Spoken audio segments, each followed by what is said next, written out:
Point P dash लेते हैं बच्चों। पॉइंट पी डैश इधर है, पॉइंट पी डैश पर पोटेंशियल, ठीक है। This is point potential at P dash. Again जो पिछले वाला केस था उसमें से क्या क्या चेंजेस होंगे।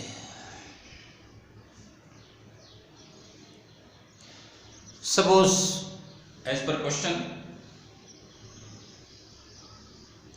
ये डिस्टेंस को आपने अज्यूम कर लिया एक्स डैश, ठीक है। तो ये कितना होगा, एक्स डैश माइनस 0.1, ठीक है। तो V1 क्या है, potential due to Q1 charge. Q1 से यहाँ पर क्या है, ये मैं इरेज करता हूँ, यहाँ आएगा क्या अपने आप बताएं। ये Q1 का चार्ज आ गया, V2 है Q2 का पोटेंशियल, यहाँ पर Q2 का चार्ज आ गया। यहाँ क्या आएगा, डिस्टेंस। डिस्टेंस किससे किसका, चार्ज से पॉइंट तक का डिस्टेंस। चार्ज से पॉइंट तक का डिस्टेंस कितना है, एक्स डैश। और इस वाले चार्ज से पॉइंट तक का डिस्टेंस कितना है, एक्स डैश माइनस 0.1, ठीक है। इसको आप सॉल्व करें और एक्स डैश का वैल्यू आ जाएगा, ठीक है। ये तो आपका क्वेश्चन हो गया, ठीक है ना, एज पर शेड्यूल क्वेश्चन हो गया। अब अपन लोग इधर उधर की बात करते हैं। इधर उधर की बात ये है, एक तो थोड़ा सा, कोई ज़रूरी नहीं है कि आप इस डिस्टेंस को ही बोलो x, आप इसको भी बोल सकते हो। पॉइंट P डैश की डिस्टेंस यहां से भी मेजर कर सकते हो। तब क्या होगा बताओ, Q1 से पॉइंट P डैश तक का डिस्टेंस कितना हो गया, 0.1 प्लस एक्स डैश। और Q2 से पॉइंट P डैश तक का डिस्टेंस कितना हुआ, एक्स डैश। इसको सॉल्व करोगे तो ये, अब जो सॉल्व करोगे ये वाला एक्स डैश आएगा, ठीक है। ओके, और बात करते हैं अपन लोग। एक बात मैं बताना चाह रहा था कि आपको एकदम से कैसे याद आएगा कि दो पॉइंट हैं जिन पर पोटेंशियल जीरो है। तो ये पॉसिबल है कि आप तो सोच के रखोगे भी एक ही पॉइंट है, हो सकता है एक ही पॉइंट हो, तो फिर वो आपका एक्सपीरियंस भी कुछ बोलेगा। आपका एक्सपीरियंस भी कहेगा कि आप हमेशा याद रखो कि ये चेक करोगे भी मल्टीपल आंसर तो नहीं हो सकता है कि नहीं कहीं। लेकिन मैं इससे आगे की बात कर रहा हूँ, केवल दो ही पॉइंट नहीं है जहाँ पर पोटेंशियल जीरो है, ये सारे पॉइंट पर पोटेंशियल जीरो होगा, ठीक है। थोड़ा सा मेरे से गलत बन गया, ये सारे पॉइंट्स हैं,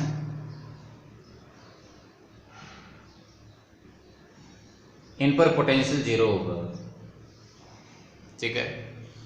और वो जो dot dot dot dot dot line वाले शेप्स हैं, ये जो डॉट डॉट डॉट डॉट मैंने ज्वाइन करे, ये सारे पॉइंटों पर पोटेंशियल जीरो होगा, ठीक है।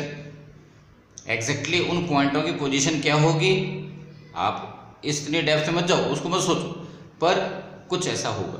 और ये क्या है, एक डॉटेड कर्व लाइन नहीं है, इट इज़ अ सरफेस।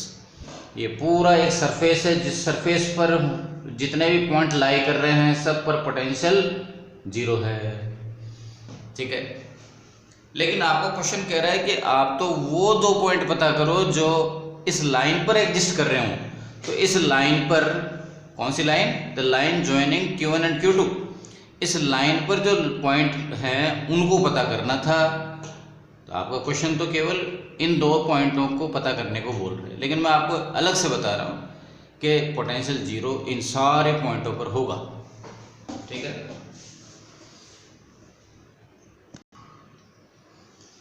बच्चों क्वेश्चन नंबर 3.5 पर जाएंगे,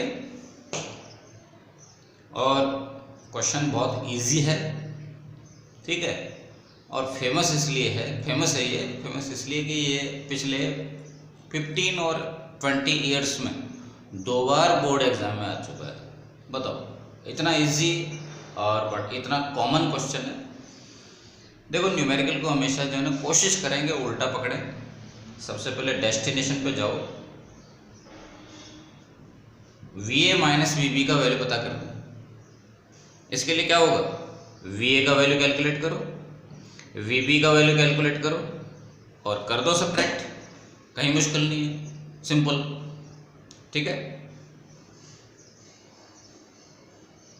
और कई बार क्या होता है, पूछा आपको क्या, find potential difference between point and B, point A and B. तो स्टूडेंट क्या सोचता है कि एक कोई यूनिक फार्मूला होगा, सिंगल फार्मूला होगा, उसमें वैल्यू पुट करके निकाल देंगे, और वो सोचता ही रहता है। कितना सिंपल है कि पॉइंट ए का पोटेंशियल कैलकुलेट करो, पॉइंट बी का पोटेंशियल कैलकुलेट करो, दोनों को सब्ट्रैक्ट कर दो तो पोटेंशियल्स का डिफरेंस निकालना है। पॉइंट ए पर कितने पोटेंशियल्स हैं, एक Q1 चार्ज की वजह से, एक Q2 चार्ज की वजह से, K Q1 Q2 upon distance, K Q2 upon distance. कितना सिंपल, बताओ यहाँ डिस्टेंस किसकी आएगी, चार्ज से पॉइंट तक की डिस्टेंस। पॉइंट कौन है, पॉइंट ए है, कितनी है डिस्टेंस, कितनी है चार्ज से पॉइंट तक की, ए।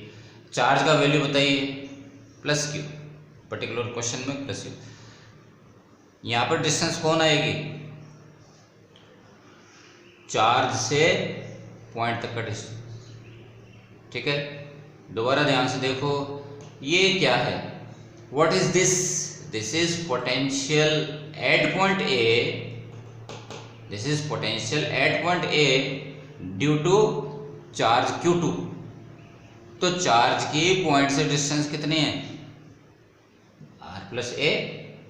चार्ज कौन सा है, Q2, Q2 का वैल्यू कितना है, माइनस Q है, ठीक है।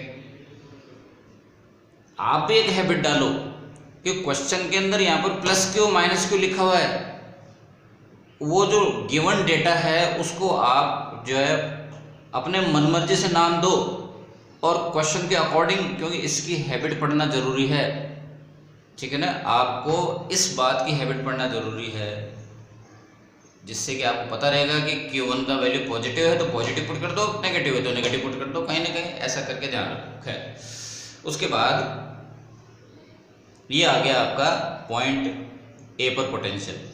ऐसे ही पॉइंट बी पर पोटेंशियल कैलकुलेट कर लेंगे। मैं इधर ये डेटा को इधर लिख गया, ठीक है ना। ये it is a and this is given plus Q, this is given as minus Q and the distance is R plus A, ठीक है। now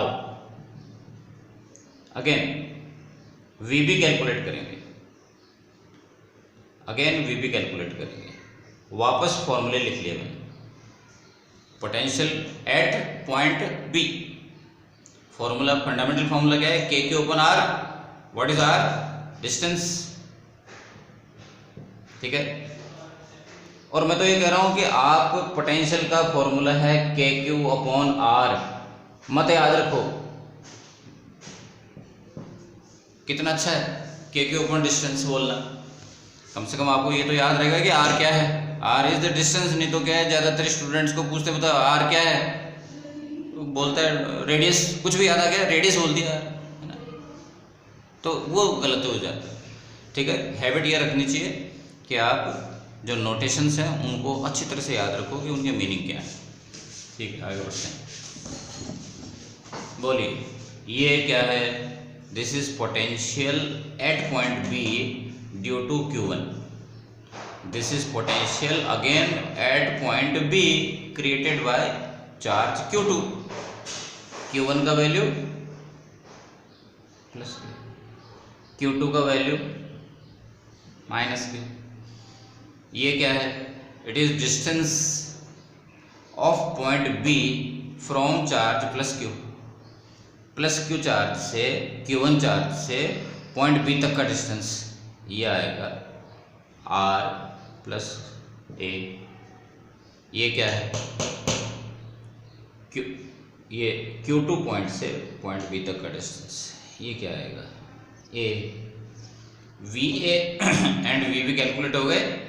अब उसके बाद आराम से आप V A minus V B निकाल लो, जिसको क्या बोलते हैं, इसको बोलोगे क्या, potential difference between point A and B. ठीक है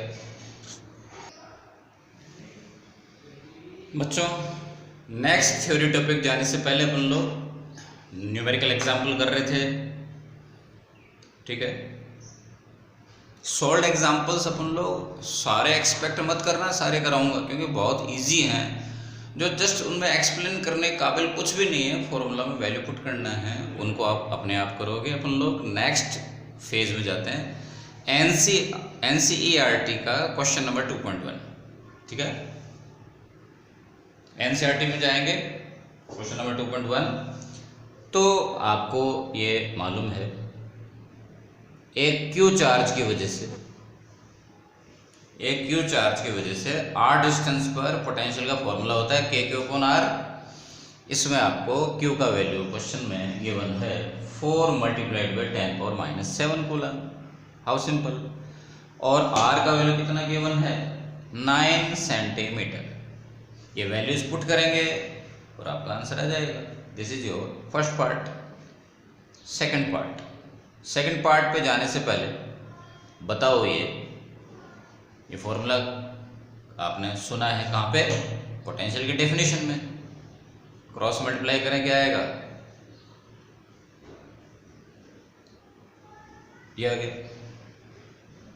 ठीक है, what is this, this is work done in bringing a small q charge from infinite to v potential place। दोबारा बोलो, this is work done on q charge। ये जो work है कौन से चार्ज को के ऊपर अप्लाई कर रहे हैं, इस वर्क को इस वाले चार्ज पे। ठीक है, क्या करने में, इनफाइनाइट से v पोटेंशियल वाले प्लेस पर उसको लेके आने में। तो ऐसा करके हो रही। इवन आप इससे भी एडवांस आपको पूछा जाए कि वो जो चार्ज है, कौन चार्ज, Q, जो V पोटेंशियल वाले प्लेस पे सिचुएटेड है, उसकी एनर्जी बताओ, पोटेंशियल एनर्जी। वो पोटेंशियल एनर्जी इस वर्क के इक्वल ही तो होगी। तो आपको कई बार कंफ्यूजन करने के लिए पोटेंशियल एनर्जी पूछ लेते हैं, तो आपको वर्क ही कैलकुलेट करना है। ठीक है, इसके अंदर एक और सप्लीमेंट्री क्वेश्चन है, और वो ये कि ये जो वर्क डन है क्या पाथ पे डिपेंड करता है। मतलब क्या, डायग्राम में देखो, what is this, this is electric field, जिसमें एक पॉइंट है P, और उस पॉइंट पर आप एक Q0 चार्ज को लेके आ रहे हो। क्वेश्चन ये बोल रहा है कि आप यूं लेके आओ, ऐसे लेके जाओ, वैसे लेके जाओ, इनिशियल और final destination point, starting point और फाइनल पॉइंट सेम है, यदि चेंज नहीं हो रहे, तो भले ही पाथ कोई सा भी हो, वर्क सेम रहेगा। Work done will be not different. ठीक है, work done will not be different. क्यों, ये जो बात है इसका फंडामेंटल फैक्ट कहाँ छुपा हुआ है कि whenever there is a conservative field, ये वाली बात, कौन सी बात, कि work done does not depend on path. ये वाली बात, ये वाला फैक्ट किस बात से रिलेटेड है, कब होता है ऐसा, कंजर्वेटिव फील्ड में। और मैंने बताया कि कंजर्वेटिव फील्ड के केवल 3 एग्जाम्पल है नेचर में, वो है ग्रेविटेशन, इलेक्ट्रिक फील्ड और इलास्टिक फील्ड। ठीक है ना, elastic force, electric force, elastic force और ग्रेविटेशन फोर्स। इन तीनों में आप किसी भी तरीके से वर्क करो, पाथ डिफरेंट हो तो वर्क सेम रहता है। ठीक है ना, कंजर्वेटिव फील्ड्स।